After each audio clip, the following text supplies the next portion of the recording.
intro.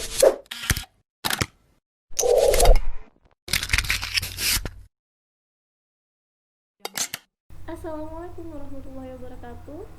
Baiklah, pada video kali ini saya akan mempresentasikan mengenai simulasi perancangan tugas akhir saya dengan judul Merancang Bangun Sistem Informasi Pengelolaan Perkebunan Kelapa Sawit Berbasis WebGIS.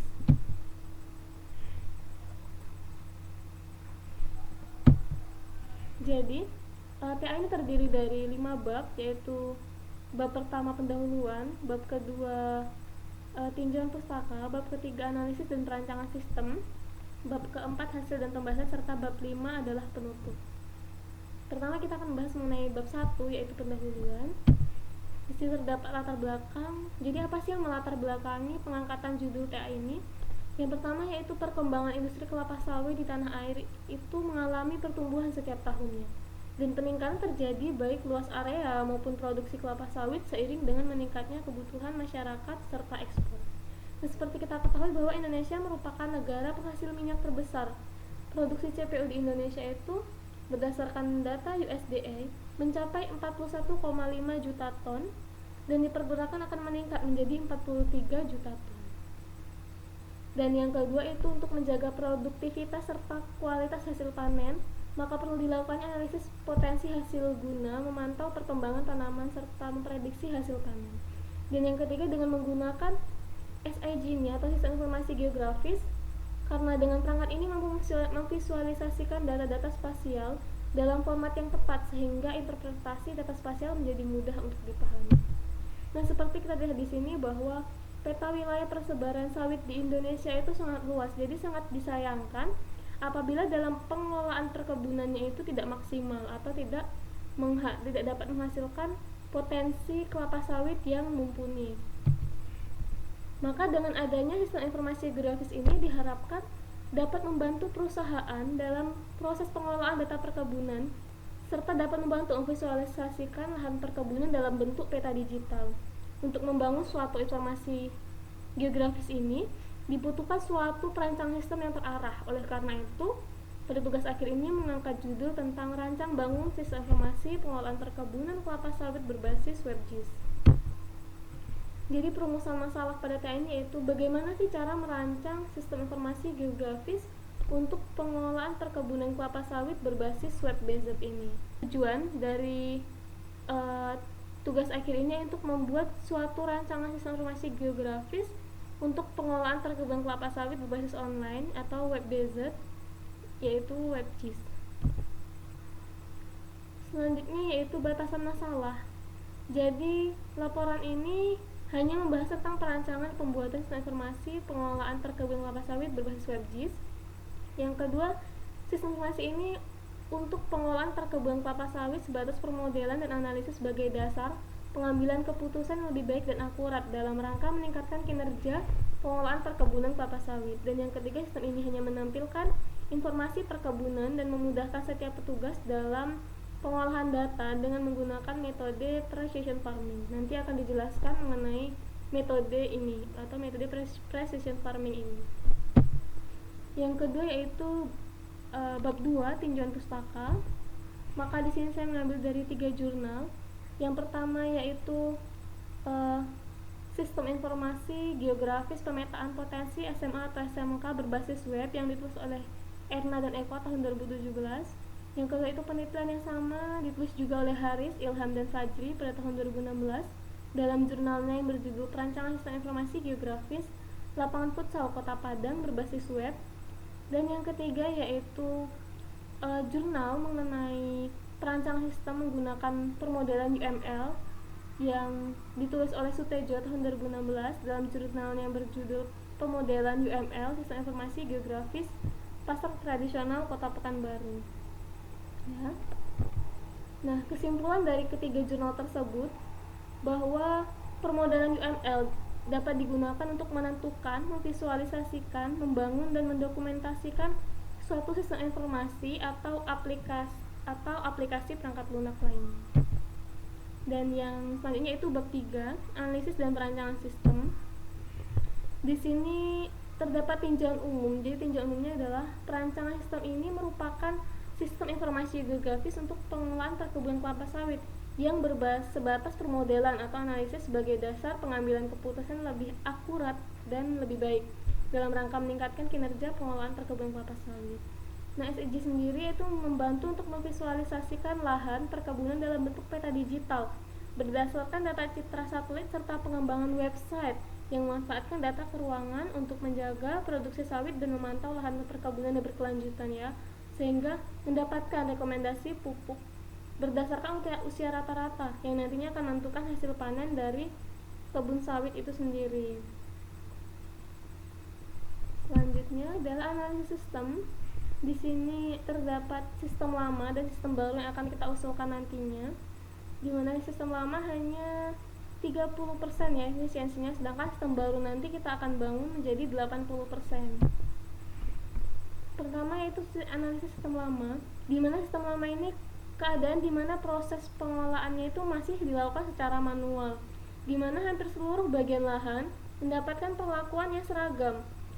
Padahal laju aplikasi itu harus ditentukan berdasarkan karakteristik rata-rata keseluruhan agar dapat melakukan pengukuran sifat sampel yang gabungan yang dikumpulkan untuk merepresentasikan lahan yang dilakukan untuk berkelanjutan. Nah, dengan perlakuan yang seragam ini, kemungkinan akan terjadinya aplikasi yang berlebihan atau over application terhadap lahan tersebut yang mengakibatkan peningkatan biaya produksi, dan aplikasi yang kekurangan atau under application yang mengakibatkan target hasil panen tidak sesuai. Nah, dengan peran yang begitu besar, maka dalam penggunaan pupuk itu harus lebih efisien pada pertumbuhan kelapa sawit, akan membantu agar dapat membantu menekan biaya produksi dan meningkatkan hasil panen.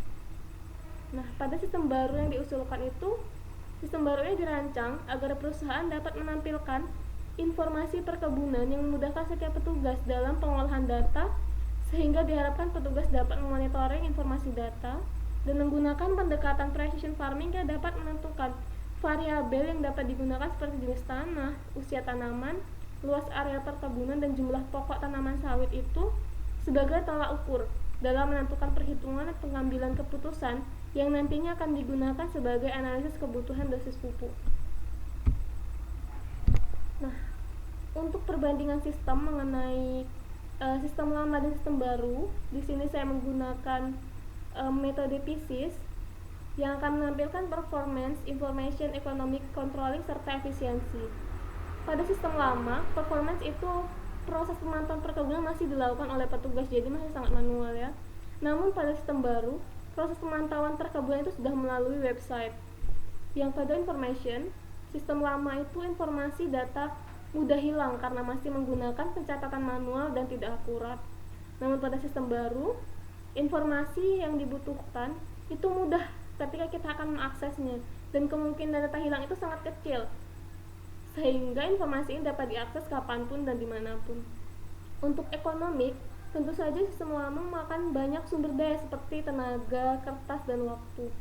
Namun pada sistem baru akan tentunya lebih efisien, efektif, dan dapat bekerja di mana saja, akan memberikan penghematan sumber daya serta penyimpanan bersifat elektronik. Nah, untuk controlling, sistem lama sangat tidak efisien karena luas perkebunan itu terus bertambah seiring berjalannya waktu, sehingga pengelolaan perkebunan akan kurang maksimal. Namun pada sistem baru lebih efisien serta memberikan keamanan serta kemudahan dalam pengelolaan perkebunan, serta datanya akan terus diupdate sehingga lebih up to date. Nah, selanjutnya itu efisiensi. Pada sistem lama itu membutuhkan waktu untuk melakukan pengawasan, namun pada sistem baru dapat dilakukan dengan cepat hanya karena dengan mengakses website. Nah, berdasarkan perbandingan dari kedua sistem ini, maka dapat diambil kesimpulan bahwa perlunya dibangun sistem informasi geografis berbasis web agar proses pengelolaan dapat berjalan dengan efisien dan efektif dengan memanfaatkan teknologi informasi. Lalu untuk analisa kebutuhan sistem, yaitu terdapat analisa perangkat lunak yang dibutuhkan untuk sistem ini, kebutuhan informasinya apa saja, kebutuhan pengguna, serta kebutuhan fungsional dari sistem yang akan kita bangun. Yang pertama yaitu kebutuhan perangkat lunak. Jadi kebutuhan minimum perangkat lunak yang dibutuhkan untuk mendukung dalam perancangan sistem ini yaitu web browser, Quantum JIS, SAM, dan text editor Sublime Text, serta black box sebagai pengujian sistem. Nah, selanjutnya yaitu kebutuhan informasi. Jadi kebutuhan informasi yang diperlukan dalam perancangan sistem geografis pengelolaan riset industri kelapa sawit ini berupa data atribut lahan, peta perkebunan, data sawit, data pegawai, dan data blok. Nah, data ini diperoleh melalui tahap wawancara dan observasi yang langsung kita lakukan untuk langsung ke lapangan, yaitu melalui perusahaan yang mengelola perkebunan kelapa sawit.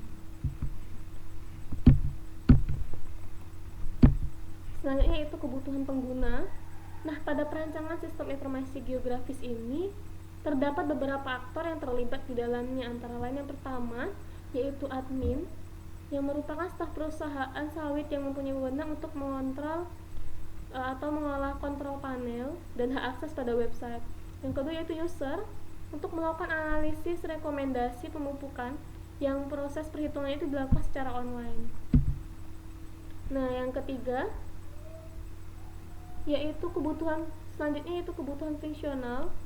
Kebutuhan fungsional merupakan suatu tindakan yang dapat dilakukan oleh sistem yang akan dibangun, yaitu diantaranya yang pertama, sistem informasi ini diharapkan dapat menampilkan peta lokasi perkebunan kelapa sawit yang nantinya itu sudah dibagi berdasarkan blok dan terdapat titik yang mewakili simbol kelapa sawit. Nah, yang kedua, sistem diharapkan dapat menunjukkan informasi blok sesuai opsi yang dipilih oleh pengguna. Nah, proses rekomendasi langsung dihitung dan ditampilkan dalam bentuk grafik batang yang berisikan luas tanah, jenis bibit yang ditanam, dan jumlah pohon yang tertanam dan hasil prediksi hasil panen itu. Lalu yang ketiga, sistem ini memiliki dua aktor yang sudah dijelaskan sebelumnya, yaitu admin yang memiliki full akses terhadap sistem informasi ini dan dapat melakukan edit data terhadap data yang ada pada sistem, dan yang kedua adalah user. Nah, selanjutnya itu analisis kelayakan sistem. Terdapat dua analisis, yaitu kelayakan teknologi dan analisis kelayakan operasional. Nah, ditinjau dari kelayakan teknologi pada sistem lama dan sistem baru, bahwa perancangan sistem informasi yang dibuat ini sudah termasuk dalam kategori layak, karena hal ini dikarenakan perancangan sistem informasi yang dibuat itu sudah mengikuti era teknologi yang sedang marak dipakai oleh semua jenis kalangan. Nah, selanjutnya yaitu kelayakan operasional. Jika ditinjau dari kelayakannya, maka perancangan sistem ini sudah termasuk ke dalam kategori layak. Hal disebabkan oleh perancangan sistem informasi dibuat lebih memudahkan pengguna dalam penyelesaian kerja, baik itu perusahaan maupun petugas yang mengelola perkebunan kelapa sawit. Selanjutnya yaitu kita masuk ke bab 4 mengenai hasil dan pembahasan. Jadi di sini terdapat basis data. Nah, basis data sendiri digunakan untuk mendefinisikan tabel basis data yang untuk membangun database agar menghasilkan sistem database yang bagus. Basis data sendiri merupakan komponen penting karena berfungsi sebagai penyedia informasi bagi pembuat program. Nah, di sini terdapat 4 tabel.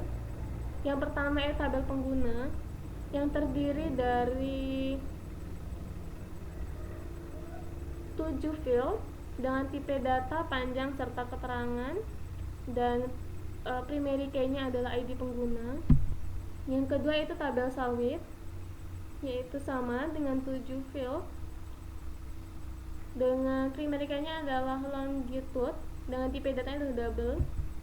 Yang ketiga tabel bibit, hanya 1 field dengan primary key-nya adalah ID bibit, dan tabel blok dengan primary key-nya ID blok yang di sini memiliki 6 field dengan tipe dan panjangnya.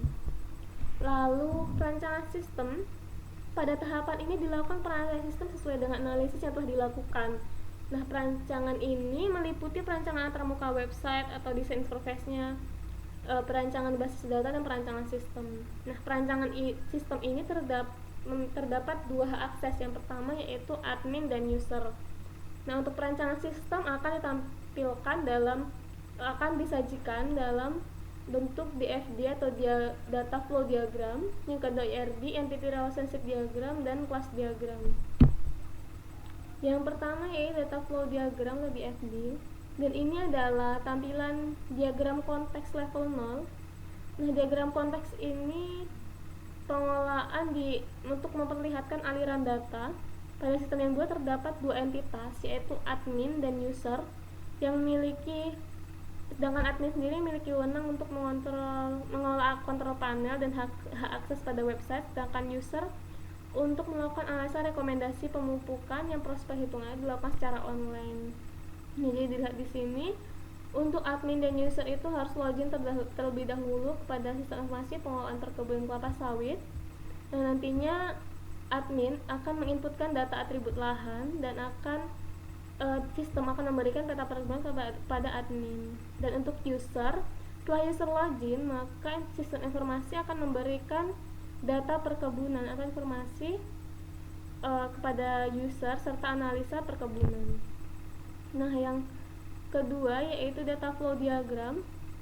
Di sini yaitu di FD level 1. Dapat kita lihat di sini. Di sini terdapat blok kelapa sawit serta data pegawai. Nah, untuk admin itu login dulu. Apabila admin berhasil login atau tidak berhasil, maka nantinya akan muncul pesan atau alert message, yaitu pesan berhasil atau gagal login. User juga harus login. Lalu admin akan menginputkan data blok, data spasial, data sawit, data pengguna, dan di sini admin dapat mengubah password serta logout. Nah, untuk user, setelah login, user akan mendapatkan informasi mengenai data dari sistem. User akan mendapatkan peta perkebunan. Lalu pada blok akan menginputkan data blok ke sistem, lalu kelapa sawit dan data pegawai. Di sini user juga dapat mengubah password dan logout dari sistem. Nah, yang kedua yaitu di FD level 2 pola perkebunan, di mana di sini yaitu dua entity admin dan blok, di mana admin pada lihat peta perkebunan akan menginputkan data spasial ke dalam sistem. Nanti akan muncul, jika berhasil akan muncul pesan berhasil, jika gagal akan muncul pesan gagal. Begitu juga tambah blok, ubah blok, serta hapus blok. Ya, untuk begitu juga dengan blok. Lalu di FD level 2 untuk kelapa sawit, di sini admin dapat menginputkan data sawit dan mengubah data sawit serta menghapus data sawit. Lalu terakhir di FD level 2 untuk pegawai. Nah, admin itu dapat melakukan tambah data pegawai, ubah data pegawai, serta hapus data pegawai. Nah, apabila berhasil, seperti biasa akan muncul data berhasil atau gagal. Yang seterusnya itu akan disimpan ke database tabel sawit. Nah, di sini data pegawai sudah diinputkan, akan masuk ke database sawit. Begitu juga data pegawai dan data pegawai seluruhnya. Yang selanjutnya yaitu Entity Relationship Diagram.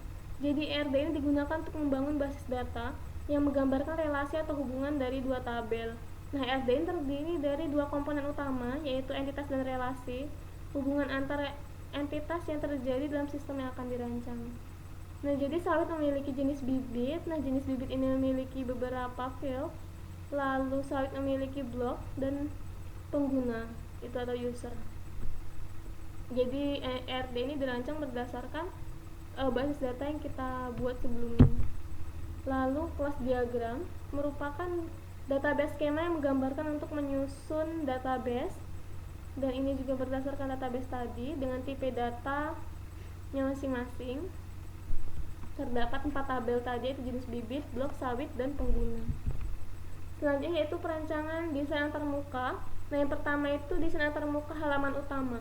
Halaman ini muncul yaitu menampilkan peta lokasi perkebunan kelapa sawit yang sudah dibagi berdasarkan blok dan titik yang mewakili simbol kelapa sawit. Halaman ini dapat diakses oleh pengguna sistem yang telah berhasil melakukan login ke dalam sistem. Nah, jadi di sini terdapat peta perkebunan, dan user dapat mencari denah perkebunan kelapa sawit yang sedang dibutuhkan. Nanti akan ditampilkan berdasarkan blok, serta terdapat titik yang mewakili simbol kelapa sawit itu. Lalu terdapat legenda untuk penjelasan dari peta perkebunan. Yang kedua yaitu desain antarmuka halaman analisa pemupukan. Halaman ini menunjukkan informasi blok sesuai opsi yang dipilih oleh pengguna. Nah, nantinya akan ditampilkan dalam bentuk grafik batang yang berisikan luas tanah, jenis bibit yang ditanam, dan jumlah pohon yang tertanam, dan prediksi hasil panen. yang dapat dilihat, yaitu ditampilkan dalam bentuk grafik batang untuk analisa pemupukannya. Jadi tidak perlu melakukan secara manual lagi. Dan sistem ini dapat diakses oleh user serta admin. Yang terakhir yaitu bab 5 penutup. Kesimpulannya adalah bahwa sistem informasi pengelolaan kelapa sawit ini telah berhasil dibuat dan dapat digunakan untuk perusahaan yang khususnya mengelola perkebunan kelapa sawit sehingga lebih memudahkan dalam proses pengerjaan dan lebih efisien jika dibanding dengan sistem sebelumnya. Sarannya yaitu yang ingin penulis sampaikan bahwa untuk kedepannya diharapkan lebih menyempurnakan sistem informasi ini dengan berbagai fitur yang dapat memudahkan perusahaan dalam pengelolaan perkebunan kelapa sawit.